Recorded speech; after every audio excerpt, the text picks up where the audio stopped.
সন্দীপ সরকার আমাদের প্রতিনিধি এই মুহূর্তে আমাদের সঙ্গে রয়েছেন টেলিফোন লাইনে। চিন্তার জায়গা, বাড়ির ভেতর জল ঢুকছে এবং সবথেকে বড় কথা এই মুহূর্তে সরকারি হাসপাতালগুলোর কি পরিস্থিতি। এই সন্দীপ সরকার রয়েছেন আমাদের সঙ্গে টেলিফোন লাইনে। সন্দীপ, একটা হাসপাতালে কিন্তু এই মুহূর্তে একেবারে জলমগ্ন অবস্থা। আমরা ন্যাশনাল মেডিকেল কলেজ হাসপাতাল, সেখানকার জরুরি বিভাগ জলের তলায় ডুবে রয়েছে। সেখানে যে একতলায় যতগুলি ওয়ার্ড রয়েছে প্রত্যেকটি ওয়ার্ডে জল ঢুকেছে। একতলায় যে ডিজিটাল এক্সরে রুম, সেইটা জলের তলায়, ডিজিটাল এক্সরে মেশিন সেটাও জলের তলায় রয়েছে। এর পাশাপাশি কলকাতা মেডিকেল কলেজ হাসপাতাল সম্পূর্ণভাবে জলমগ্ন, এসএসকেএম হাসপাতাল জলমগ্ন অবস্থায় রয়েছে, আরজি কর মেডিকেল কলেজ হাসপাতাল জলমগ্ন অবস্থায় রয়েছে। প্রত্যেকটি সরকারি মেডিকেল কলেজ হাসপাতালের কিন্তু রাতভর বৃষ্টির জেরে রীতিমতো দুর্বিষহ অবস্থা তৈরি হয়েছে এবং পরিষেবা কিভাবে চালানো যাবে সর্বত্র সেটাই নিয়ে কিন্তু সংশয় দেখা দিয়েছে অনেক জায়গাতেই। কেননা জরুরি বিভাগ জলের তলায়, এক্সরে রুম জলের তলায়, ফলে বহু জায়গাতেই কিন্তু এই আশঙ্কাটা তৈরি হয়েছে যে পরিষেবা কিভাবে দিনভর চলবে। একদম সন্দীপ, তুমি আমাদের সঙ্গে থাকো। ছবি আপনারা দেখতে পাচ্ছেন ন্যাশনাল মেডিকেল কলেজ, মাত্র কয়েক মিনিট আগের তোলা ছবি। দেখুন একেবারে চেয়ার টেবিল জলমগ্ন হয়ে রয়েছে। পরিষেবা কিভাবে দেওয়া যাবে, সব থেকে বড় প্রশ্ন এটাই। এমার্জেন্সি জলের তলায় চলে গিয়েছে। এক্সরে রুম অর্থাৎ বিভিন্ন যে যন্ত্রপাতি যেগুলো টেস্টের জন্য ব্যবহার হয় সমস্ত ঘর কিন্তু এই মুহূর্তে জলমগ্ন হয়ে পড়েছে। যে জরুরি পরিষেবাগুলো রয়েছে সেগুলো কিভাবে দেওয়া সম্ভব, কিছুক্ষণ আগেই আপনাদের দেখিয়েছি ইএম বাইপাসের ওপর দিয়ে দুধের গাড়ি কিভাবে জল ঠেলে এগিয়ে যাওয়ার চেষ্টা করছে। আর এই মুহূর্তে আপনারা ন্যাশনাল মেডিকেল কলেজ দেখতে পাচ্ছেন, এমার্জেন্সি থেকে শুরু করে এক্সরে রুম সর্বত্রই কিন্তু এই জলমগ্ন পরিস্থিতি। দেখুন কাগজপত্র ভাসছে, একেবারে টেবিল চেয়ার সবটাই কিন্তু জলমগ্ন হয়ে রয়েছে।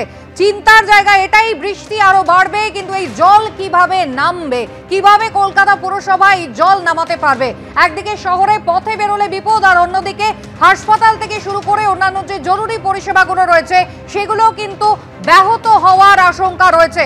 অনির্বাণ বিশ্বাস রয়েছেন আমাদের সঙ্গে এই মুহূর্তে। অনির্বাণ, আলিপুর আবহাওয়া দপ্তর কি বলছে, পরিস্থিতি কি, এরপর কি হতে চলেছে, কেমন থাকবে আজকের আবহাওয়া? দেখো, আলিপুর আবহাওয়া দপ্তর যেমনটা জানাচ্ছে যে আজও কিন্তু দিনভর বৃষ্টির সম্ভাবনা রয়েছে। তবে ভারী বৃষ্টি কতটা হবে সেটা এখনই বলা সম্ভব নয়, তবে হালকা থেকে মাঝারি ধরনের বৃষ্টি হবে এমনটাই কিন্তু আলিপুর আবহাওয়া দপ্তর বলছে।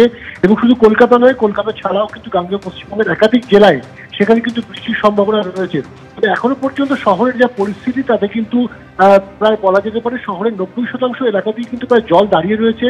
জল অত্যন্ত ধীর গতিতে নামছে, কারণ যে পরিমাণ জল কলকাতা শহরে জমেছে সেই জল নামতে কিন্তু প্রায় 4 থেকে 5 ঘন্টা সময় লাগতে পারে, এমনটাই কিন্তু পুরসভার যারা আধিকারিক তারা জানাচ্ছেন। এই মুহূর্তে যুদ্ধকালীন তৎপরতায় পুরসভার নিকাশি বিভাগের কর্মীরা তারা কিন্তু কাজ করছে। কিন্তু আমরা যা ছবি দেখা যাচ্ছে যে বিভিন্ন জায়গায় কিন্তু জল দাঁড়িয়ে রয়েছে, এমন অনেক জায়গায় জল বাড়ির মধ্যে ঢুকেছে যে এই সমস্ত জায়গায় কিন্তু গত কয়েক দশকে কিন্তু জল ঢুকেনি। স্বাভাবিকভাবে সেই সমস্ত পরিস্থিতি কিভাবে মোকাবিলা করা সম্ভব সেগুলো খতিয়ে দেখছেন। কিছুক্ষণের মধ্যেই কলকাতা পুরসভার কন্ট্রোল রুমে এসে পৌঁছচ্ছেন নিকাশি বিভাগের দায়িত্বপ্রাপ্ত যে মেয়র পরিষদ রয়েছেন তারক সিংহ তিনি এসে কিন্তু গোটা পরিস্থিতি নিজের সরজমিনে খতিয়ে দেখবেন। এই মুহূর্তে যেমনটা জানতে পারছি যে গতকাল রাতের যে 5 ঘন্টার বৃষ্টি, সেই বৃষ্টিতে কিন্তু সর্বোচ্চ বৃষ্টি হয়েছে কামডহরি গড়িয়ার যে পাম্পিং স্টেশন সেখানে নথিবদ্ধ হচ্ছে 332 মিলিমিটার বৃষ্টি। দ্বিতীয় সর্বোচ্চ হচ্ছে যোধপুর পার্ক 285 মিলিমিটার বৃষ্টি, কালীঘাটে হয়েছে প্রায় 280.2 মিলিমিটার বৃষ্টি, তপসিয়া 275 মিলিমিটার বৃষ্টি। যে তালিকা পুরসভার তরফে আমরা ইতিমধ্যে হাতে পেয়েছি তার যদি প্রথম 15টিকে ধরা যায় তাহলে সর্বোচ্চ হচ্ছে 332 মিলিমিটার এবং সর্বনিম্ন হয়েছে ঠনঠনিয়াতে 195 মিলিমিটার। অর্থাৎ বুঝতেই পারছো যে প্রায় গোটা কলকাতা জুড়েই কিন্তু প্রায় 200 মিলিমিটারের কাছাকাছি এবং সর্বোচ্চ 300 মিলিমিটারের বেশি বৃষ্টি হয়েছে। এই এত পরিমাণ বৃষ্টি পুরসভার তথ্য অনুযায়ী কিন্তু 5 ঘন্টার ব্যবধানে কখনো হয়নি এবং যে পরিমাণ বৃষ্টি হয়েছে কার্যত বলা যায় যে গোটা বছরের একটা মনসুন সেশনে যে পরিমাণ বৃষ্টি হয় তা কিন্তু বৃষ্টি হয়েছে গতকাল রাতের 5 ঘন্টায়। এবং এর ফলে কিন্তু উল্টোডাঙ্গা থেকে শুরু করে কুটখাস, চিমনিঘাটা, মোমিনপুর, জেতলা, বালিগঞ্জ, কালীঘাট, তপসিয়া, বেহালার একটা অংশ সর্বত্র কিন্তু জল দাঁড়িয়ে রয়েছে। এবং সবচেয়ে খারাপ এবং করুণ অবস্থা কিন্তু এই মুহূর্তে যোধপুর পার্ক এলাকার। Jodhpur park, Bijaygarh, golf green এই চত্বরে কিন্তু বাড়ির ভেতরে জল ঢুকে গিয়েছে।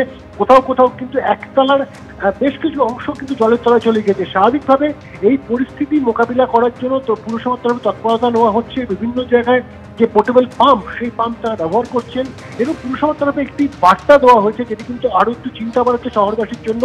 সেটি হচ্ছে বেলা 12টা থেকে কিন্তু লক গেটগুলি সব বন্ধ করে দেওয়া হবে, কারণ 2:06 জোয়ার আসবে গঙ্গায়। স্বাভাবিকভাবে এই সময়ের মধ্যে যদি আবার নতুন করে ভারী বৃষ্টি হয়, তাহলে কিন্তু জল যন্ত্রণার যে ছবি, সেটা কিন্তু আরো দীর্ঘতর হতে চলেছে আজকের জন্য। এবং এই জল কতক্ষণে নামবে, পুরসভার তরফে যেটা বলা হচ্ছে যে তারা আশা করছেন সমস্ত লক গেট খুলে দেওয়া হয়েছে এবং লক গেটের পাশাপাশি বিভিন্ন জায়গায় পাম্প করে গঙ্গায় ডাইরেক্ট জল ফেলার একটা পরিকল্পনা তারা নিয়েছেন, যাতে দ্রুত শহর থেকে জল নিষ্কাশন করা যায়। এবং সে কারণে তারা মনে করছেন যে 4 থেকে 5 ঘন্টার মধ্যে পরিস্থিতি নিয়ন্ত্রণে আসবে, যদি না নতুন করে ভারী বৃষ্টি হয়। তবে যে আবহাওয়া দপ্তরের তরফ থেকে যে পূর্বাভাস দেওয়া হচ্ছে, তাতে কিন্তু এই পরিস্থিতি কিন্তু আরো ঘোরতর হতে পারে যদি এই লক গেট বন্ধ থাকাকালীন নতুন করে বৃষ্টি শুরু হয় শহরে। কুসুমিতা, একেবারে অনির্বাণ, সঙ্গে থাকো তুমি আমাদের। অর্থাৎ আশঙ্কার জায়গা একটা থাকছে, যদি আবারও বৃষ্টি হয়, যদি মাঝারি থেকে ভারী বৃষ্টি হয়, এবং সেই ক্ষেত্রে লক গেটগুলো বেলা 12টা থেকে বিকেল 4টে পর্যন্ত বন্ধ রাখা হবে এবং তারই মধ্যে দুপুর 2:06 নাগাদ গঙ্গায় জোয়ার আসবে এবং সেই সময়ের মধ্যে যদি শহর জুড়ে আবারও বৃষ্টি হয়, সেই ক্ষেত্রে পরিস্থিতি কিন্তু ঘোরতর হওয়ার সম্ভাবনা রয়েছে। তবে পুরসভা যেভাবে যুদ্ধকালীন তৎপরতায় জল নামাবার চেষ্টা করছে, আগামী 3 থেকে 4 ঘন্টার মধ্যে জল নামাতে পারবে যদি আর বৃষ্টি না হয়। কিন্তু প্রশ্ন এটাই হচ্ছে যে জল কত দ্রুত নামবে। এই মুহূর্তে শহরের বিভিন্ন প্রান্তের ছবি একবার আপনাদের দেখাই। গড়িয়ার ছবি দেখতে পাচ্ছেন, সব থেকে বেশি বৃষ্টি হয়েছে গড়িয়ার কামদাহরিতে 332 মিলিমিটার এবং এখানে কিন্তু এই মুহূর্তে জলমগ্ন অবস্থা। একের পর এক বাড়ির মধ্যে জল ঢুকে গিয়েছে। কেষ্টপুর, উত্তর কলকাতা, দেখুন জলের অবস্থা, প্রায় হাঁটু সমান জল। সেই জল ভেঙেই মানুষজন চলাফেরা করার চেষ্টা করছেন, কিন্তু বেলা গড়ানোর সঙ্গে সঙ্গে এই জল কতটা দ্রুত নামাতে পারবে কলকাতা পুরসভা, সেটাই সব থেকে বড় প্রশ্ন। অরিত্রিক ভট্টাচার্য টেলিফোন লাইনে রয়েছেন। অরিত্রিক, কি খবর পাচ্ছ? আলিপুর আবহাওয়া দপ্তর কি বলছে? অরিত্রিক,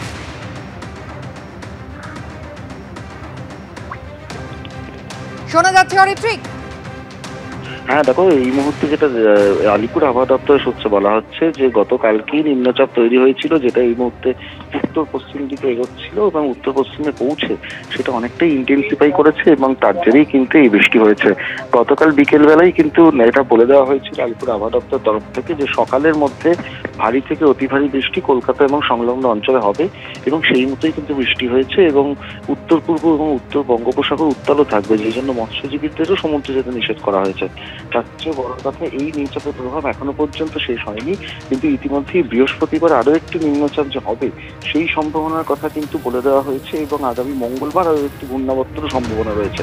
স্বাভাবিকভাবে যেটা দেখা যাচ্ছে, বর্ষার শেষ দিক চলছে, এটা এই মুহূর্তে আমরা দেখতে পাচ্ছি। সেপ্টেম্বরের শেষ, আশ্বিন মাস পড়ে গিয়েছে, কিন্তু বর্ষার এই শেষ অংশে গিয়ে দেখা যাচ্ছে যে গোটা মরশুমে বৃষ্টি কিছুটা বেশি হয়েছে বটে, কিন্তু কালই যেটা ঘটেছে রাত্রিবেলা, সেটা একেবারেই নজিরবিহীন বৃষ্টি। কলকাতা সহ দক্ষিণবঙ্গের বিভিন্ন জায়গায় এরকম বৃষ্টি হয়েছে। উত্তরবঙ্গে বৃষ্টি অবশ্য কমবে ক্রমশ, কিন্তু কলকাতা বা দক্ষিণবঙ্গে বৃষ্টি আপাতত কিন্তু খুব একটা কমার সম্ভাবনা দেখা যাচ্ছে না। হয়তো যে ইন্টেন্সিটিতে বৃষ্টি হয়েছে সেটা কিছুটা কমতে পারে আগামী কয়েক ঘন্টা বা 1-2 দিনের জন্য, কিন্তু আবারও বৃহস্পতিবার থেকে বৃষ্টি বাড়ার একটা আশঙ্কা থাকছে। হরিত্রিক, ধন্যবাদ। হাওড়ার রামরাজাতলা, দেখুন একবার পরিস্থিতি, বাড়ির মধ্যে কিন্তু জল ঢুকে গিয়েছে। টানা 5 ঘন্টার রেকর্ড বৃষ্টি হয়েছে কলকাতায় এবং সংলগ্ন জেলাগুলিতে এবং দক্ষিণবঙ্গে এই প্রবল বৃষ্টি কিন্তু আবারও হওয়ার সম্ভাবনা রয়েছে।